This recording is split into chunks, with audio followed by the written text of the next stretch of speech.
Hello, dearest Igraspers. It is our duty to be useful, not according to our desires, but according to our powers. Leverage your strengths to make a change in this world and to help those around you. It is your duty to do so. Let's begin with the news capsule. Former West Bengal Governor Jagdeep Dhakar was elected as India's 14th Vice President after securing 528 votes out of the 710 votes during the VP elections held in Parliament last week. He took his oath for office a few days ago and has officially taken over from incumbent VP M. Venkaiah Naidu. Did you know that the Vice President of India is also the Chairman of the Rajya Sabha?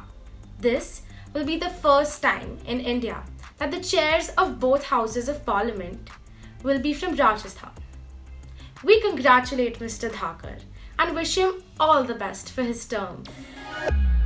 To unlock the mysteries in the heart of the deep sea waters, India started a mega ocean mission called Samudrayaan sometime last year. The mission was aimed at developing a submersible vehicle that could facilitate deep ocean exploration through high resolution bathymetry, geoscientific observation, and advanced engineering support. And now, the country is finally ready to send a team of experts into the deep sea to carry out various underwater studies in the Matsya 6000, a submersible vehicle that can go up to 6,000 meters deep. We look forward to the interesting findings that are sure to come out from this mission. India's newest ultra-low-cost airline, Akasa Air, is finally roaming the skies after taking its inaugural flight from Mumbai. The airline's initial strategy is focused on establishing a pan-India presence by keeping prices low and creating linkages between metro cities and Tier 2 and 3 towns. Akasa Air also promises to be the greenest low-cost carrier in India. To deliver on this vision, their aircrafts are equipped with the fuel-efficient LEAP 1B engine to reduce carbon emissions. And it doesn't end there. The crew's uniforms are made with recycled polyester from marine waste, and the food packaging is also 100% eco-friendly. We look forward to seeing Akasa Air grow and wish them all the best for their journey. The Indian Space Research Organization launched a small satellite launch vehicle from the Satish Dhawan Space Center in Andhra Pradesh last week. But do you know what makes this launch such a historic one? This spacecraft is carrying Azadi SAT, a microsatellite with 75 payloads developed by 750 girl students from government schools across rural India. This first of its kind space mission was undertaken by the Indian government with their idea to promote women in STEM. And in case you're wondering why 75 is such a recurring number, the launch has been timed to mark the 75th anniversary of our independence. We salute the entire team for this inspiring achievement. South Korea has joined the global race to the moon after launching its first ever lunar orbiter. This lunar mission is managed by the Korean Aerospace Research Institute with the goals of testing their lunar spacecraft technology and scouting future landing spots on the moon. The satellite has been launched by SpaceX and is expected to reach its orbit by December.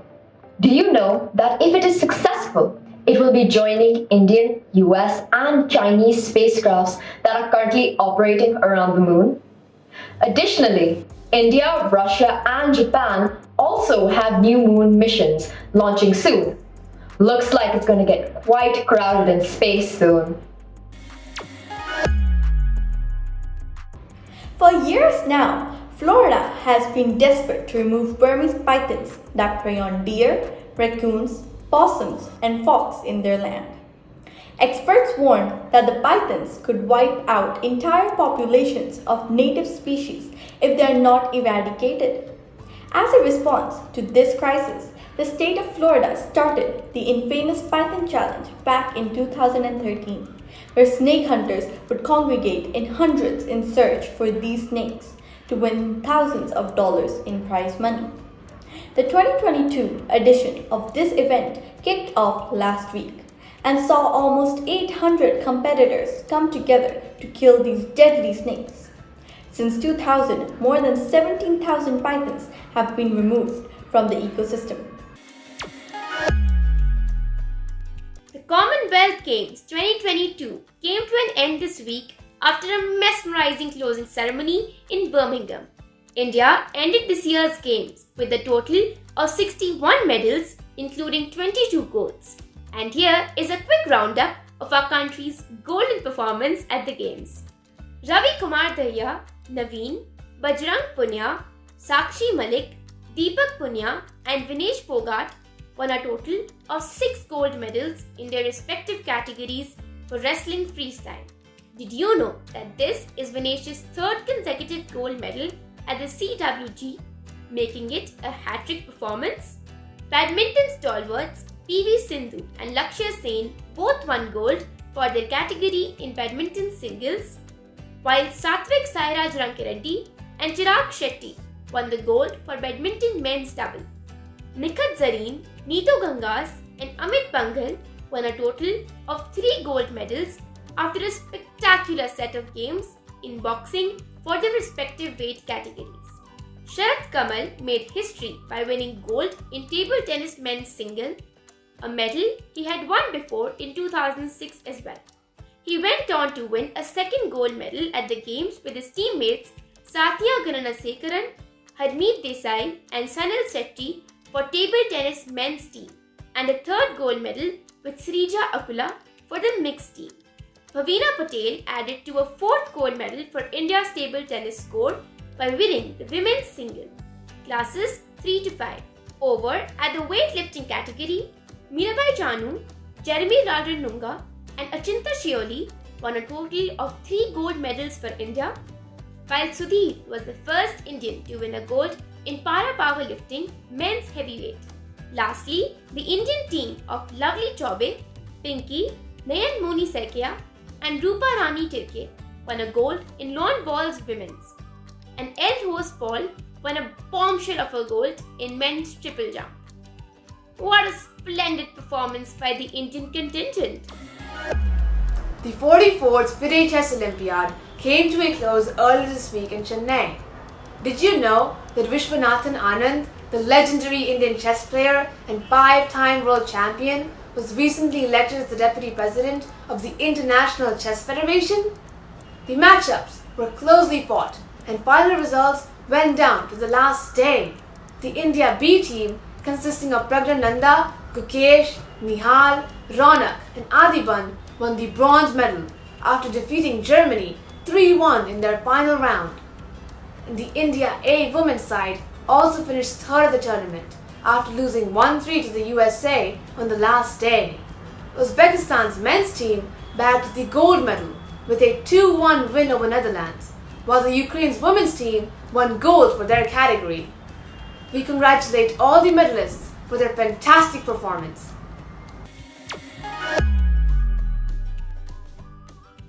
In anticipation of the much-awaited Har Ghar Tiranga campaign, the central government recently issued clear instructions on how to correctly fold our national flag.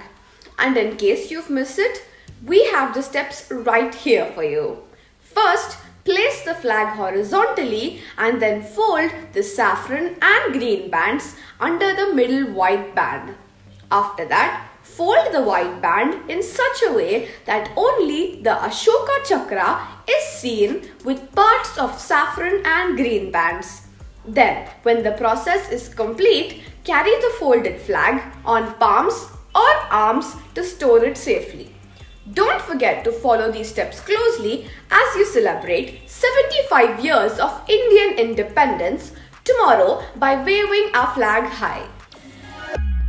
Did you know African-American singer Mary Milvain is traveling to India to attend and perform at the country's 75th Independence Anniversary celebration and will be representing the United States as a cultural ambassador. Did you know that she is following in the footsteps of Dr. Martin Luther King Jr., who took a similar kind of pilgrimage to India in 1959? The Indian audience was first introduced to Milbane's artistry in 2020 during a virtual performance of hers where she performed a moving rendition of our national anthem. We look forward to seeing what she has in store for us this time. NASA is planning to launch its first uncrewed test flight called Artemis 1 under its lunar program towards the end of August this year. However, you might be surprised to learn that they have chosen a plush toy inspired by Shaun, the titular character from the animated television series Shaun the Sheep, to be the first astronaut on board the Artemis 1 lunar mission. But Shaun won't be the only popular character on this inaugural flight. 4 Lego minifigures and a Snoopy doll will be accompanying him as the mission's zero gravity indicator. How fascinating, isn't it, Igraspers? The word of the week is indescribable, which means something that is too extraordinary to be described in words. The view from Himalayas was so extraordinary, it is totally indescribable. The riddle of the week is, why is an island like the letter T? They are both in the middle of water. Can you guess who? This British author is one of the world's most famous children's writer and one of the most prolific authors of all time. She has been in the Guinness Book of World Record for having published close to 700 books. Her most famous series of work is about a group of 4 friends and the dog who go on many adventures together, called Famous Five. Yes, you got it right. It's Enid Blyton. Did you know that before gaining success as an author, she used to be a teacher, which is where her love for children began? Isn't that fascinating? Did you know that kite flying is considered to be a professional sport in Thailand? Kite flying has a rich cultural heritage and has been promoted since the 13th and 14th century Sukhothai period. The annual competition for the King's Cup is held for 15 days in the month of April. Quiz time! Name the 2 types of kites in the Thai kite fighting competitions. Send your answers to contact us at igraasp.com along with your full name, school name, and a photograph. Answer to the last week's quiz. Acacia trees have a symbiotic relationship with ants. This certificate of appreciation is presented to Suprita Radhakan Jha of Malwani Township's Secondary Municipal School for successfully participating in the weekly quiz on India's leading news capsule for tweens, Igraasp. Dear Igraspers, this week let us read Tove Janssen's Moomin series. The tales follow the adventures of the sweet and magical world inhabited by the Moomin family. Find out what happens when Moomin Troll catches the last dragon in the world and takes him home. Meet new characters and old, like naughty little Snufkin, and join him as he navigates the beauty of the Moomin Valley. Read this book and don't forget to share your thoughts at igraasp.com/iClub. Thank you for tuning in to this week's news capsule. While duty makes us do things well, it is love that makes us do them beautifully. We have an inherent duty to do good and to do it with love. That's all we have for you this week. See you again next week. And happy Independence Day. Bye-bye.